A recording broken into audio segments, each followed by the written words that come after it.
Where will you be in 100 years? Truth is, none of us will be here in 100 years. So the real question is, what will you leave behind? Are you living a life of value? Are you building a legacy? You see, I asked myself this question for a little bit of perspective. Because when I was a kid growing up, I wanted to be a hero. I remember telling the adults in my life that I wanted to do something matter, that I wanted to be in the movies, or I wanted to be a history teacher, or I wanted to be in the Marine Corps, maybe even a police officer. However, after I left the Marines, someone very important to me told me I shouldn't want any of those things because that's not what they wanted for me. I didn't make it in the movies either, although I was once cast as an extra in Critters 2. Pretty big deal. Pretty big deal. I didn't go to college right away either. As a matter of fact, I didn't go until after I had already started down the path towards law enforcement. See, growing up in Los Angeles, I was obsessed with the TV show Chips, about the California Highway Patrol. The main characters in the show were Ponch and John, and it was filmed down near where I lived. And so every week I'd see my own neighborhood on TV, and it sparked something in me. So by the time I put on the badge, I knew I was doing God's work. I was standing in the gap for people that couldn't protect themselves. I was chasing bad guys. I was helping those in need. One time, I remember saving a woman and her 2 children who were being held captive in their own home for over 2 weeks. I've pulled people from bridges who were all about to jump. I've performed CPR on people who were all but dead, and we brought them back. And I've done that multiple times. One time, I pulled a woman from a freezing river just as the current was sweeping her away. See, I may not have made it in the movies, but I was doing something that mattered. I was doing something greater than myself. And I wasn't wasting my life. And in the end, that's what truly matters. So why did it feel like there was a piece missing from this puzzle? One night I was at the hospital. I was just finishing up a case, getting ready to leave, when a call came over the radio. It was my supervisor telling me to stay put because a patient was on the way. See, on the other side of the city, there was a drug deal that had gone wrong, as they often do. And for reasons I'll never understand, the parents of a 4-year-old little girl decided to bring her along to the drug house they were visiting that night. While they were downstairs, she played upstairs with her dolls, lost in the kind of innocent world a child should never have to leave. Downstairs, one of the men had an illegally modified firearm. When he went to stand up from the couch he was sitting on, he used it like a crutch. The butt hit the floor, the gun went off, and a burst of rounds tore through the ceiling and into the room above. The little girl never saw it coming. I stood there as they wheeled her into the ER, her tiny, lifeless body surrounded by doctors and nurses working desperately to save her. The sound of the heart rate monitor in the background, beeping steady and deliberate. Doctors and nurses rushed around the table, their voices urgent, their hands were moving fast. Some of the staff got called to another room, another victim of this senseless act. I stood there as I watched the lead doctor cry out in frustration, "Where am I getting a rhythm from?" as he pounded his hands on the table, thinking that the sound of the heart rate monitor meant she was still with us. But then the sound of the long, steady tone of no rhythm.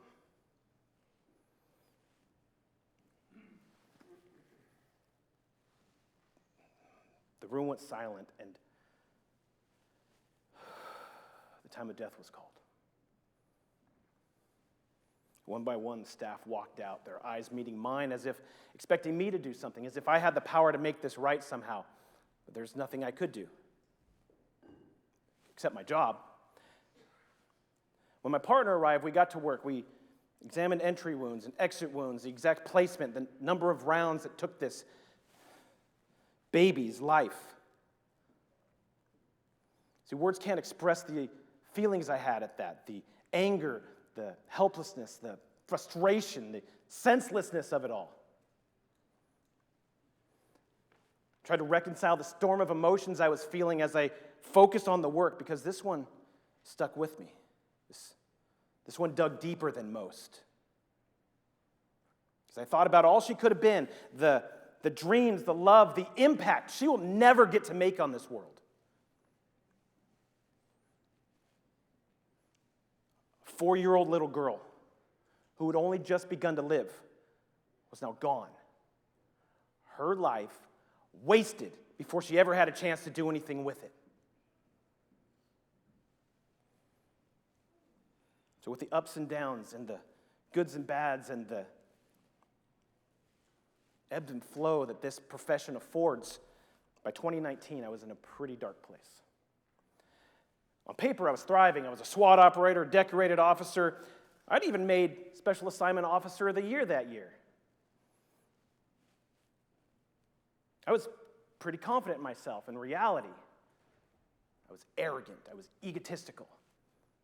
Until the wake-up call came. That year during active shooter training, I performed horribly. If it had been real, I'd be dead. My team would be dead. Innocent people would be dead. Days later, I got called in my lieutenant's office with my SWAT team leader, and they laid it all out for me, everything they'd observed, from my attitude to my performance, and they asked me point blank, "What's your problem?" Something in me cracked. This thin facade I didn't know I was holding up just collapsed right below me. See, I'd been burying everything from my personal life to my work. My son was deployed overseas in the middle of the war. My daughter had moved away to the other side of the country, and my marriage was strained. I figured if I just focused on my work, I wouldn't have to feel or think. That meeting turned into an intervention in which I was ordered to seek counseling. The counselor told me I was going through a midlife crisis at 43. She told me men in my position usually do one of two things. They'll go out and buy a sports car or Porsche or something, or have an affair with a 21-year-old. Neither one were happening, by the way. But I had to do something for me, something I'd never done before. However, shortly after, I attended a conference with a keynote speaker being the retired police chief from the Chicago area. And what he spoke about hit me like a brick. He talked about the man he used to be that his family didn't recognize anymore because of all the trauma and the experience he's had throughout his profession. He spoke about the need he had to snap back. He spoke about the need he had to gain control of his life again, because if he didn't, he was on a path towards suicide. And this sounded all too familiar to me. So much so that something in me snapped, and I craved the need to gain control of my life again. I craved the need for positivity and growth.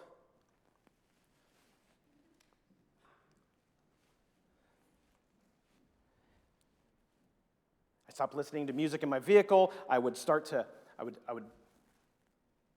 listen to podcasts. During my workouts, I would only listen to audiobooks or lectures because I wanted to do better. I wanted to be better. However, life kept throwing punches at me. I got in an officer-involved shooting. I got moved around the department due to restructuring, and I lost a beloved family member, all within a very short period of time. However, I also started my own podcast, which was a positive thing, but I still wasn't pushing myself enough. And I did something I never thought I could or would do. I chose not to waste my life anymore because I wanted to be better, do better. I wanted to lead better. I sought out mentors who pushed me to become more than whatever I thought I could be, who encouraged me to dream big and recall and understand who it was God put me on this planet to be. Because one day, when I'm gone, I want my work to have mattered. I want to honor the man I always hoped I could be. And I understood what that missing puzzle piece was. It was me. It was my heart. It was my character.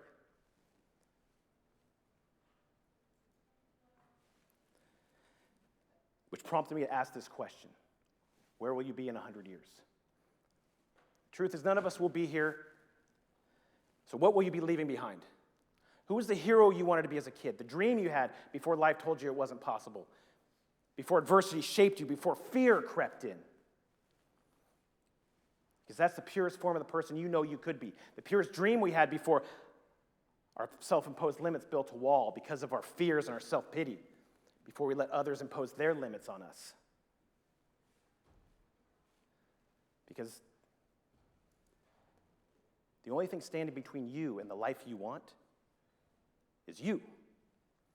Not your past, not your circumstances, not the opinions of others, but it's that fear of failure, of looking bad, of stepping into the unknown, that fear of discomfort that holds you back from becoming the person you know you were meant to be. But the truth is, in 100 years, someone else will be living in your home, if it's still standing. Your car will be rust. Your possessions, the things this world tells you to chase, will be worthless or gone. None of it will matter. But what will matter is the life you lived, the value you added, the lessons you learned and taught, the encouragement you gave, the art, the service, the dreams, the ideas you brought to life. That's what will last the test of time. That's what will remain long after you're gone. But in order to build that legacy, you have to weather the storm. You have to be the one who says, I will make it happen. And I will start to make it happen today. Who was the hero you wanted to be as a kid? The dream you had. The impact you were going to make on the world. Now ask yourself, what's stopping you from making that happen? Is it that fear of failure? Is it that fear of discomfort? What do you need to do right now, as soon as you leave here, to make that dream begin to happen? Do you need to wake up earlier? Start journaling? Work out? Eat better? Read more, or start reading? You know who you are. Find a mentor or a coach. Take those classes, get that certification or that degree. Start that business. Or write that book you've been thinking about.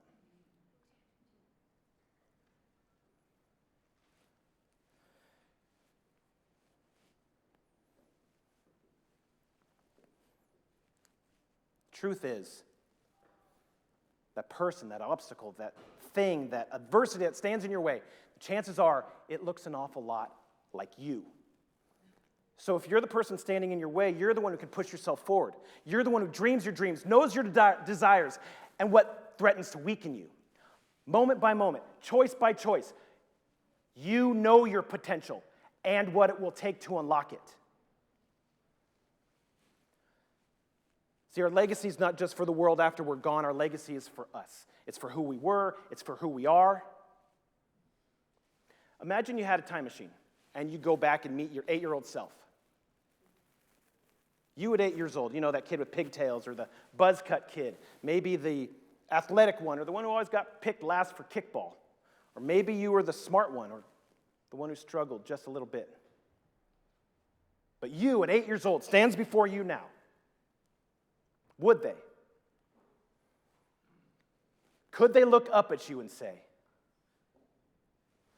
that's who I want to be when I grow up? Thank you.